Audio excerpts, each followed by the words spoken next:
বন্ধুরা, জীবনের সবচেয়ে বড় ভয়টা কি জানেন? আমরা যতই অর্থ, সম্পদ, প্রিয়জনের ভালোবাসা পাই না কেন, একটা সময় আসে যখন শরীর আমাদের ধোঁকা দিতে শুরু করে। এক সময় আমরা যখন ৮০-র কাছাকাছি পৌঁছাই, হঠাৎ যেন জীবনের গতি থমকে যায়। কিন্তু কেন এমন হয়? কেন ৮০ বছরের পর মানুষ দীর্ঘদিন বাঁচতে পারে না? আজকের ভিডিওতে আমরা সেই আসল কারণগুলো নিয়েই খোলামেলা কথা বলবো। আর আমি প্রতিশ্রুতি দিচ্ছি, ভিডিওর শেষ পর্যন্ত মনোযোগ দিয়ে শুনলে আপনি এমন কিছু জানবেন যা হয়তো এতদিন কেউ আপনাকে বলেনি। তবে এক মুহূর্ত দাঁড়ান, এই আলোচনা শুরু করার আগে আমি আপনাদের কাছ থেকে কিছু জানতে চাই। আপনি ঠিক এখন এই আলোচনাটি কোন জায়গা থেকে দেখছেন, আর আপনার বর্তমান বয়স কত? নিচে কমেন্টে অবশ্যই জানাবেন, কারণ আমাদের প্রতিটি কথোপকথনই আপনাকে আরও ভালোভাবে বুঝতে সাহায্য করে। জীবনের পথটা আমরা সবাই হেঁটে যাচ্ছি, কেউ ৬০, কেউ ৭০, আবার কেউ ৮০ পার করে ফেলেছি। কিন্তু একটা বিষয়ে আপনি খেয়াল করেছেন কি? আশেপাশে খুব কম মানুষই ৮০-র বেশি বেঁচে থাকেন। আমরা প্রায় শুনি ৮০ পার হলে তো শরীর নিজের মতো করে চলে, কিন্তু এর পেছনে আসল কারণগুলো অনেকেই জানেন না। আমি আপনাদের একটা বাস্তব গল্প শোনাই। আমার এক প্রতিবেশী ছিলেন, নাম ছিল হরিদাস কাকু। তিনি একসময় গ্রামের সবচেয়ে প্রাণবন্ত মানুষ ছিলেন। হেসে কথা বলতেন, পরিশ্রম করতেন, সবার কাজে সাহায্য করতেন। কিন্তু যখন ৮০-র কাছাকাছি বয়সে পৌঁছালেন, তার শরীর একেবারে বদলে গেল। শক্তি কমে গেল, প্রতিদিন ছোট ছোট সমস্যায় জর্জরিত থাকতেন। পায়ে ব্যথা, শ্বাস নিতে কষ্ট, খাবারে রুচি নেই। ডাক্তার দেখিয়েও স্থায়ী সমাধান হচ্ছিল না। একদিন আমি কাকুকে জিজ্ঞেস করলাম, কাকু, আপনি তো আগে একদম লড়াকু মানুষ ছিলেন, এত তাড়াতাড়ি এভাবে দুর্বল হয়ে গেলেন কেন? তিনি দীর্ঘশ্বাস ফেলে বললেন, বাবা, শরীরের ভেতরের যন্ত্রগুলোও একদিন ক্লান্ত হয়ে পড়ে। যতই চেষ্টা করি না কেন, একটা সময় শরীর আমাদের আর সাপোর্ট দিতে পারে না। কাকুর এই কথা আমার হৃদয়ে গেঁথে যায়। কিন্তু আমি ভাবলাম, এটা কি সত্যি এমন হওয়ার কথা? আমরা কি ৮০ পার হলেই হাল ছেড়ে দেব, নাকি কিছু কারণ আছে যেগুলো আমরা বুঝতে পারলে হয়তো জীবনের এই শেষ অধ্যায়টাকে আরও সুন্দর করে কাটাতে পারি? বন্ধুরা, সত্যিটা হলো, আমাদের শরীর একটা মেশিনের মতো। বছরের পর বছর কাজ করে, ক্লান্ত হয়, ক্ষয় হয়, কিন্তু এর মধ্যে সবচেয়ে বড় ভূমিকা রাখে আমাদের খাবার, জীবনযাপন, মন ও মানসিক অবস্থা। বেশিরভাগ মানুষই জীবনের প্রথম ৫০-৬০ বছর শরীরের দিকে খুব একটা খেয়াল রাখেন না। অনিয়মিত খাবার, মানসিক চাপ, ঘুমের অভাব, দূষণ আর নানা রকম ছোট ছোট রোগ একসময় শরীরকে দুর্বল করে দেয়। তারপর ৮০ বছরের কাছাকাছি এসে সেই দীর্ঘদিনের অবহেলার ফলাফল আমরা দেখতে পাই। এখন প্রশ্ন হলো, আমরা কি কিছু করতে পারি যাতে ৮০-র পরেও জীবনটা দীর্ঘ হয়, সুন্দর হয়, আনন্দময় হয়? আজকের ভিডিওতে আমি সেই মূল কারণগুলো নিয়েই ধাপে ধাপে আলোচনা করব, যা হয়তো আপনাকে নিজের জীবনকে নতুনভাবে দেখার শক্তি দেবে।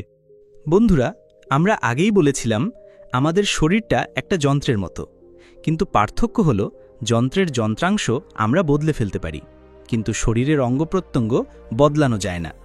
তাই যতটা যত্ন আমরা ২০-৩০ বছর বয়সে করা উচিত ছিল, বেশিরভাগ মানুষই তা করতে পারেন না।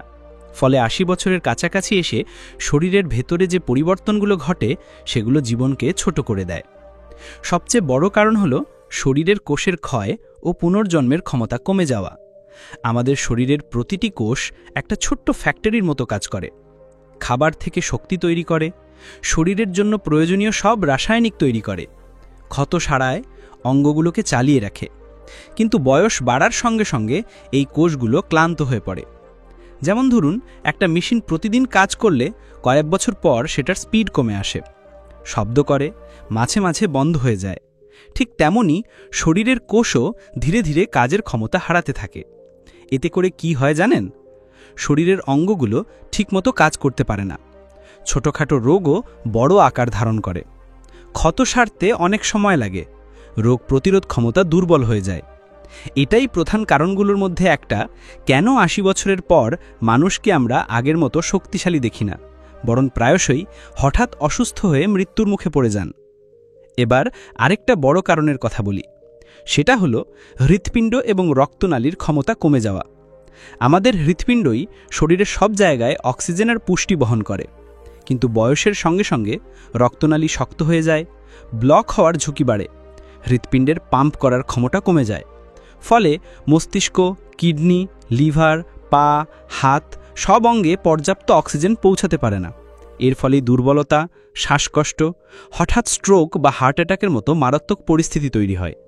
এগুলো শুধু শারীরিক কারণ না, বরং মানসিক দিকও জীবনকে ছোট করে দেয়। আমার ছোটবেলার একটা স্মৃতি মনে পড়ছে। আমাদের গ্রামে দুলাল কাকিমা ছিলেন, খুব প্রাণবন্ত, হাসিখুশি মানুষ। কিন্তু স্বামী মারা যাবার পর তিনি একেবারে ভেঙে পড়লেন। তার স্বাস্থ্য দ্রুত খারাপ হতে শুরু করল। ডাক্তাররা বলতেন শারীরিকভাবে তেমন বড় সমস্যা নেই, কিন্তু মন থেকে তিনি বাঁচার ইচ্ছা হারিয়ে ফেলেছিলেন।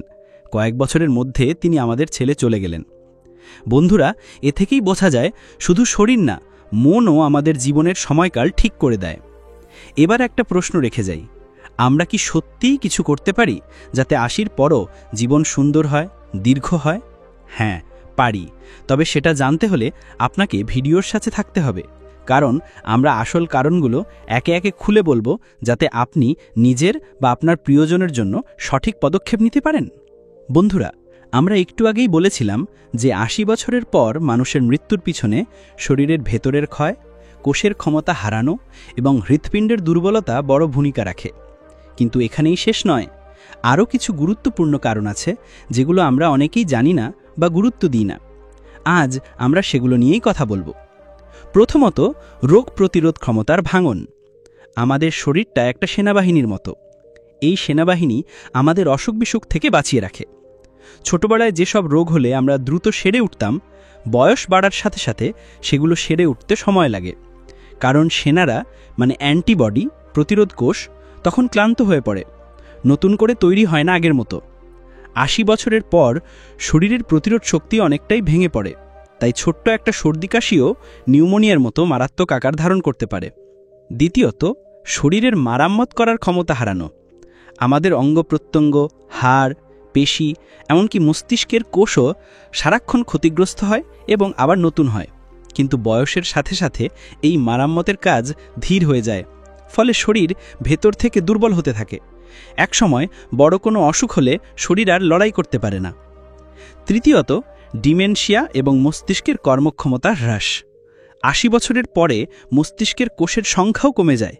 এর ফলে স্মৃতিশক্তি দুর্বল হয়, মনোযোগ ধরে রাখতে সমস্যা হয়, শরীরের অনেক কাজের সমন্বয় নষ্ট হয়। যখন মস্তিষ্ক সঠিকভাবে নির্দেশ দিতে পারে না, তখন শরীরও ঠিকভাবে কাজ করতে পারে না। এখানে একটু থামি। পরের পয়েন্টে যাওয়ার আগে আপনার কাছে একটি ছোট্ট অনুরোধ রইল। আমার এই চ্যানেল সুস্থ লাইফ শুধু একটি ইউটিউব প্ল্যাটফর্ম নয়, এটি আমাদের একটি পরিবার, যেখানে আমি এবং আপনি একসঙ্গে চেষ্টা করি ৬০ বছরের ঊর্ধ্বে সকল মানুষের জীবনে একটু স্বাস্থ্য, একটু সচেতনতা এবং একটু ভালো থাকার আলোর দিশা এনে দিতে। আমি নিয়মিত আপনাদের জন্য নিয়ে আসি এমন সব গুরুত্বপূর্ণ তথ্য যেগুলো আপনার বা আপনার কাছের মানুষের জীবনে বাস্তব উপকারে আসতে পারে। তাই অনুরোধ করব, এই আলোচনা যদি আপনার ভালো লাগছে তাহলে একবার লাইক করে দিন আর চ্যানেলটি সাবস্ক্রাইব করে রাখুন, যাতে ভবিষ্যতে এমন কোনো গুরুত্বপূর্ণ তথ্য আপনার চোখে এড়িয়ে না যায়। চলুন এবার আবার মূল আলোচনায় ফিরে যাই। একটা বাস্তব গল্প শোনাই। আমাদের শহরে শ্যামলবাবু নামে একজন ছিলেন। ৯২ বছর পর্যন্ত সুস্থভাবে বেঁচেছিলেন। সবাই অবাক হতো কিভাবে তিনি এতদিন বাঁচলেন, যখন আশেপাশের অনেকেই ৭৫-৮০ পেরোনোর আগেই চলে যান। ডাক্তাররা বলতেন শ্যামলবাবুর প্রধান শক্তি ছিল তার জীবনযাত্রা। তিনি প্রতিদিন সকালের আলোতে হাঁটতেন, তাজা জল খেতেন, সাদাসিধে খাবার খেতেন এবং সবচেয়ে বড় কথা, মন খারাপকে কখনো বেশি সময় জায়গা দিতেন না। তার বন্ধুবান্ধবের সঙ্গে আড্ডা, হাসি ঠাট্টা, গান সবই তাকে জীবনের প্রতি আগ্রহী রেখেছিল। এটাই তাকে ৯০ পার করেও হাসি খুশি রেখেছিল। এই গল্প থেকে আমরা শিখি, বয়স যতই হোক না কেন, সঠিক জীবনযাপন ও মানসিক স্বাস্থ্যই জীবনের দৈর্ঘ্য বাড়াতে পারে। আর ভুল অভ্যাস, মানসিক চাপ, একাকিত্ব জীবনের গতি দ্রুত থামিয়ে দেয়। বন্ধুরা, আমরা যা ভাবি ৮০ বছর মানেই মৃত্যু, এটা প্রকৃতপক্ষে শরীরের ক্ষয়, কোষের ক্ষমতা হারানো আর জীবনের আনন্দ হারিয়ে ফেলার ফলাফল। যদি এগুলোকে আগে ভাগে সামলানো যায়, তবে ৮০ পেরিয়ে গিয়েও সুস্থভাবে বাঁচা সম্ভব। বন্ধুরা, আগের অংশে আমরা বলেছিলাম শরীরের রোগ প্রতিরোধ ক্ষমতা, মেরামতের ক্ষমতা আর মস্তিষ্কের দুর্বলতা ৮০ বছরের পর জীবনের পর্দা নামিয়ে আনে। এবার আমরা আরও গভীরভাবে জানব এর পিছনে কিছু লুকানো সত্য আছে, যেগুলো আমরা অনেকেই জানি না বা জানতে চাই না। প্রথমত, শরীরের রক্তনালী এবং হৃৎপিণ্ডের পরিশ্রান্ত অবস্থা। বয়স যত বাড়ে আমাদের রক্তনালী ততটাই শক্ত হয়ে যায়। 80 বছরের বেশি বয়সে অনেক সময় রক্তনালী এমনভাবে সংকুচিত হয়ে পড়ে যে রক্ত সঠিকভাবে চলাচল করতে পারে না। এর ফলে শরীরের গুরুত্বপূর্ণ অঙ্গগুলো পর্যাপ্ত অক্সিজেন পায় না। বিশেষ করে মস্তিষ্ক আর হৃৎপিণ্ড এটার কারণে দুর্বল হয়ে পড়ে। একসময় এই ঘাটতি বড় সমস্যায় রূপ নেয়, যা জীবনের শেষ ধাপ ডেকে আনে। দ্বিতীয়ত, শ্বাস প্রশ্বাসের ক্ষমতার হ্রাস। ফুসফুসের শক্তি ধীরে ধীরে কমে যায়, শ্বাস নিতে কষ্ট হয়, ছোটখাটো ঠান্ডা কাশি বড় বিপদের রূপ নেয়। যখন শরীর পর্যাপ্ত অক্সিজেন পায় না, তখন তা ধীরে ধীরে নিস্তেজ হতে থাকে। এই অবস্থা 80 পেরোনোর পর অনেকের মৃত্যুর অন্যতম কারণ হয়ে দাঁড়ায়। তৃতীয়ত, অস্থি ও পেশির ভাঙন। বয়স বাড়ার সাথে সাথে আমাদের হাড় ভঙ্গুর হয়ে যায়, পেশি শক্তি হারায়। ছোটখাটো পড়ে যাওয়া বা দুর্ঘটনা তখন জীবননাশের কারণ হয়ে দাঁড়াতে পারে। শুধু পড়ে গিয়ে কোমর বা মেরুদণ্ডের হাড় ভেঙে যাওয়াই অনেক সময় বৃদ্ধ বয়সে মৃত্যু ডেকে আনে। চতুর্থত, মানসিক চাপ ও একাকিত্ব। হয়তো শারীরিকভাবে কিছুটা সুস্থ আছেন, কিন্তু একাকিত্ব মানুষের জীবনের আলো নিভিয়ে দিতে পারে। প্রিয়জন হারানোর শোক, দীর্ঘ সময় একা থাকা, কারো সঙ্গে কথা বলার মতো মানুষ না থাকা, এসব মানসিক আঘাত শরীরের ভিতরে এমন চাপ তৈরি করে যা হৃদরোগ বা স্ট্রোকের ঝুঁকি বাড়িয়ে দেয়। অনেক সময় মানসিক কষ্টই বৃদ্ধ বয়সে মৃত্যুর আসল কারণ হয়ে ওঠে। একটা বাস্তব গল্প শোনাই। কমলা দেবী 84 বছরের এক বৃদ্ধা।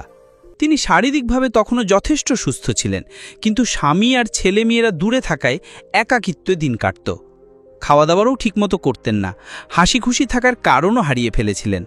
কয়েক মাসের মধ্যে তার শরীর দুর্বল হয়ে পড়ে, অসুখে ভুগতে শুরু করেন। ডাক্তাররা বলেন মানসিক দুঃখ আর একাকিত্বই তার রোগ প্রতিরোধ ক্ষমতা দুর্বল করে দিয়েছিল।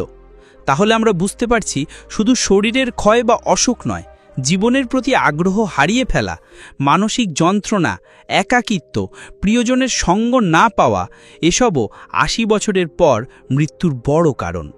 তাহলে বন্ধুরা, আমাদের মনে রাখতে হবে, বয়সের শেষ প্রান্তে পৌঁছে জীবনকে উপভোগ করা, হাসি খুশি থাকা, নিজের যত্ন নেওয়া, প্রিয়জনদের কাছে টেনে রাখা, এগুলোই জীবনের সময়সীমা বাড়াতে পারে।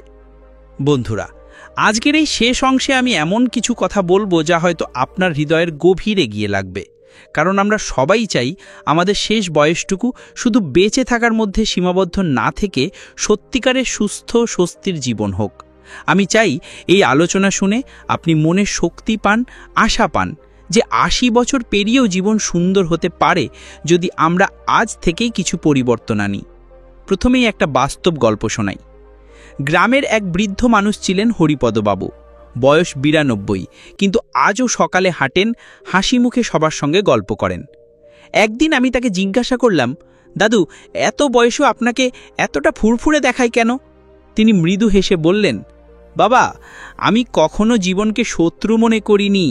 আমি খুশি থাকি, মন ভালো রাখি, প্রকৃতির কাছাকাছি থাকি, ঝগড়া করি না, অভিযোগ করি না, নিজের যত্ন নিই, কিন্তু ভয় পাই না, আর সবার সঙ্গে ভালোবাসা ভাগ করি।